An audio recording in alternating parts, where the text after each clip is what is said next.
आपका यूनिक प्रज्ञान यूट्यूब परिवार में मैं प्रज्ञान सर हार्दिक स्वागत करता हूं, वंदन करता हूं, अभिनंदन करता हूं।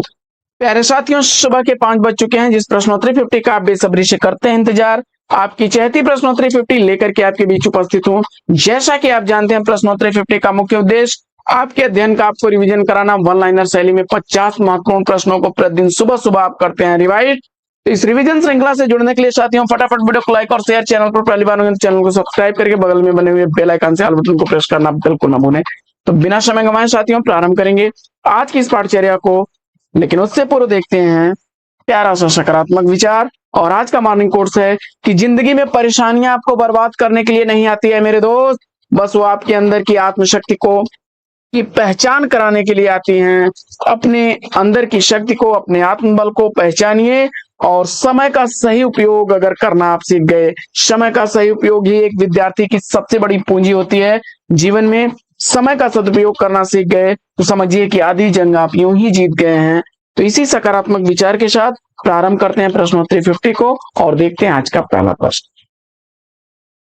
छोटे सैयद बड़े सैयद नाटक के लेखक कौन है? छोटे सैयद बड़े सैयद नाटक किसके द्वारा लिखा गया नाटक है? इसका आपको जवाब बताना है। और जवाब में आपने सुरेंद्र वर्मा को चुना, तो सही जवाब 1982 ईस्वी इस नाटक का प्रकाशन हुआ। प्रश्न संख्या 2, मेरी आत्म कहानी आत्मकथा के लेखक कौन है? मेरी आत्म कहानी आत्मकथा किसके द्वारा लिखी गई है? श्याम सुंदर दास। जवाब बिल्कुल सही जवाब 1941 ईस्वी इस आत्मकथा का प्रकाशन वर्ष है। तीसरा प्रश्न है कि अंधाधुंध मच्यों सब देशा मानहु राजा रहत विदेशा पंक्ति के रचनाकार कौन है? अंधाधुंध मच्यों सब देशा मानहु राजा रहत विदेशा, यह पंक्तियां पंधेर नगरी से अवतरित हैं भारतेंदु हरिश्चंद्र की। चौथा प्रश्न, असीमा मृदुला गर्ग के किस उपन्यास की पात्र है? असीमा मृदुला गर्ग द्वारा लिखे गए किस उपन्यास की पात्र है?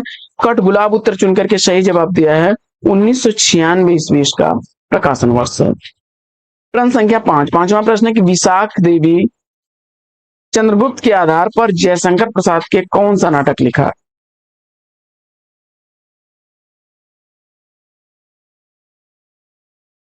जवाब में आपने ध्रुव स्वामी को चुना, तो राइट आंसर 1933।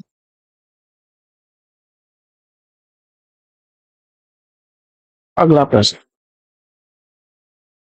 भूखंड तप रहा है काव्यकृति के रचनाकार कौन है? भूखंड तप रहा है काव्य रचना चंद्रकांत देवताली की है।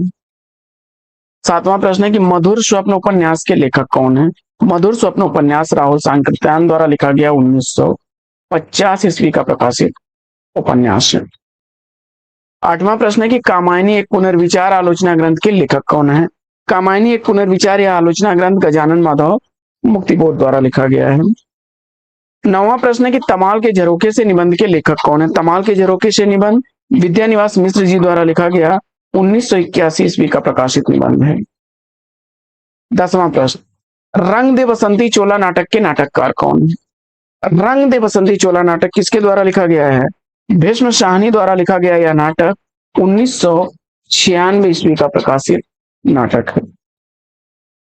प्रश्न संख्या 11 है कि कल सुनना मुझे काव्यकृति के रचनाकार कौन है? कल सुनना है मुझे काव्य रचना सुदामा पांडे धूमिल की है 1976 ईस्वी इस रचना का प्रकाशन वर्ष है। 12वां प्रश्न है कि कामायनी को रहस्यवाद का पहला महाकाव्य किसने कहा है? कामायनी को रहस्यवाद का पहला महाकाव्य सूर्यकांत त्रिपाठी निराला ने कहा है। प्रश्न संख्या 13 है कि पानी बीच मीन प्यासी आत्मकथा के लेखक कौन है? पानी बीच मीन प्यासी आत्मकथा मिथिलेश्वर की है 2011 ईस्वी का प्रकाशन वर्ष। प्रश्न संख्या 14 है कि कीचड़ और कमल उपन्यास के लेखक कौन है? कीचड़ और कमल यह उपन्यास किसके द्वारा लिखा गया है? वृंदावन लाल वर्मा उत्तर बता करके सही जवाब दिया। कीचड़ और कमल 1964 ईस्वी का प्रकाशित उपन्यास है। प्रश्न संख्या 15 है कि आखिरी आवाज उपन्यास के लेखक कौन है? आखिरी आवाज उपन्यास लिखा गया है रांगे राघव द्वारा 1963 ईस्वी इस उपन्यास का प्रकाशन वर्ष है। 16वां प्रश्न है कि हिंदी का प्रथम मार्क्सवादी आलोचक किसे माना जाता है? हिंदी का प्रथम मार्क्सवादी आलोचक शिवदान सिंह चौहान को माना जाता है। प्रश्न संख्या 17 है कि जयचंद्र के मूर्खतापूर्ण कुचक्र के कारण पृथ्वीराज का अंत जयशंकर प्रसाद के किस नाटक में वर्णित है? जयचंद के मूर्खतापूर्ण कुचक्र के कारण पृथ्वीराज कांत प्रसाद के किस नाटक में वर्णित है? प्रायश्चित नाटक। सही जवाब 1913 ईस्वी इस नाटक का प्रकाशन वर्ष। 18वां प्रश्न है कि मैथिली शरणगुप्त का उर्मिला पर आधारित 12 सर्गों में विभक्त महाकाव्य कौन सा है? मैथिली शरणगुप्त का उर्मिला पर आधारित 12 सर्गों में विभक्त महाकाव्य कौन सा है? जवाब हो जाएगा शाकेर। प्रश्न संख्या 19 है कि रंग में भंग किस कवि की काव्य रचना है? रंग में भंग किस कवि की काव्य रचना है? मैथिली शरणगुप्त उत्तर चुन करके सही जवाब दिया है 1909 ईस्वी का प्रकाशन वर्ष। 20वां प्रश्न, बच्चन सिंह सिंहरसा गया, उसके हाथों की अभ्यस्त निठुराई को जैसे किसी मानवीय कोमलता ने धीरे से छू लिया, यह कथन किस कहानी से अवतरित है? जवाब हो जाएगा राजा निर्वंशिया से अवतरित यह कथन है कमलेश्वर का 1957 ईस्वी राजा निर्वंशिया कहानी का प्रकाशन वर्ष। 21वां प्रश्न, अधिकार सुख कितना मादक और सारहीन होता है? किस नाटक की पंक्तियां? अधिकार सुख कितना मादक और सारहीन होता है, यह पंक्तियां स्कंद गुप्त नाटक की हैं। स्कंद गुप्त का यह आत्मकथन है और जयशंकर प्रसाद द्वारा लिखा गया है। गोधन फणीश्वरनाथ रेणु की किस कहानी का पात्र है? गोधन फणीश्वरनाथ रेणु की किस कहानी का पात्र है? पंचलाइट को चुना आपने तो सही जवाब। प्रश्न संख्या 23, हादसे आत्मकथा की लेखिका कौन है? हादसे आत्मकथा लिखी गई है रमणिका गुप्ता द्वारा 2005 ईस्वी इसका प्रकाशन वर्ष है। 24वां प्रश्न है कि जसहर चर्यु के लेखक कौन है? जसहर चर्यु पुष्पदंत द्वारा लिखी गई रचना है, जैन कवि हैं ये। पंडित बुद्धिराम प्रेमचंद के किस कहानी का पात्र है? मुंशी प्रेमचंद द्वारा लिखी गई किस कहानी का पात्र पंडित बुद्धिराम है? बूढ़ी काकी। 26वां प्रश्न है कि जयशंकर प्रसाद की किस कृति को पहले ब्रजभाषा में और बाद में खड़ी बोली में रूपांतरित कर दिया गया? जवाब हो जाएगा प्रेम पथिक 1913 ईस्वी में। प्रश्न संख्या 27 है कि इंद्र जिनी जम्ब पर, बाणव सुअंब पर, रावण सदम्ब पर, रघुकुल राज हैं किस पंक्ति? यह पंक्ति किस रचनाकार की है? जवाब हो जाएगा भूषण की। प्रश्न संख्या 28 है कि बालिका सपूत कवि कुल पुरहुत, रघुवीर जी को दूत भरी रूप विकराल को, यह पंक्ति किस रचनाकार की है? बालिका सपूत कवि कुल पुरहुत, रघुवीर जी को दूत भरी रूप विकराल को, यह पंक्ति है सेनापति की। गृहलक्ष्मी कहानी के कहानीकार कौन है? गृहलक्ष्मी कहानी चतुर्सेन शास्त्री की कहानी है। प्रश्न संख्या 30 है कि हल्दी घाटी पीर रस प्रधान प्रबंध काव्य के रचनाकार कौन है? हल्दी घाटी पीर रस प्रबंध काव्य श्याम नारायण पांडे का है। अगला प्रश्न है कि पिकनिक कहानी के कहानीकार कौन है? पिकनिक कहानी लिखी गई है गंगा प्रसाद श्रीवास्तव द्वारा।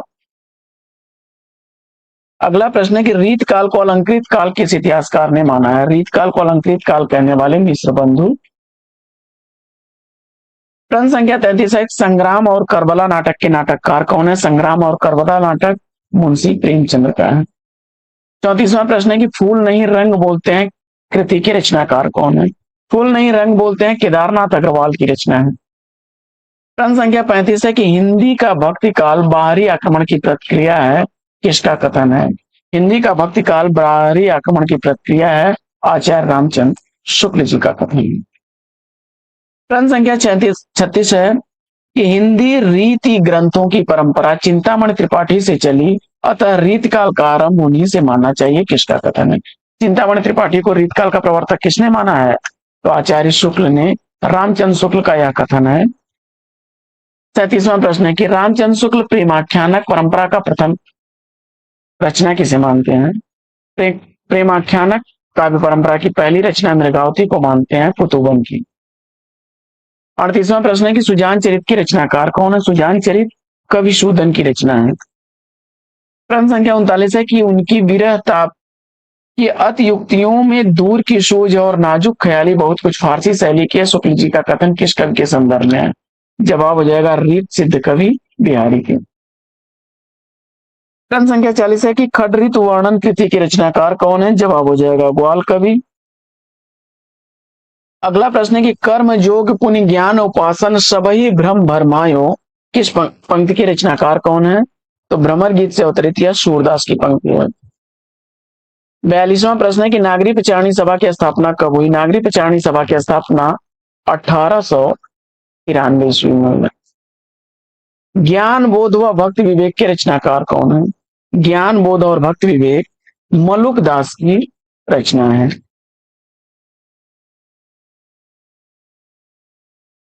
अमी हलाहल मद भरे श्वेत श्याम रत्नार किस कवि के दोहे की पंक्तियां हैं?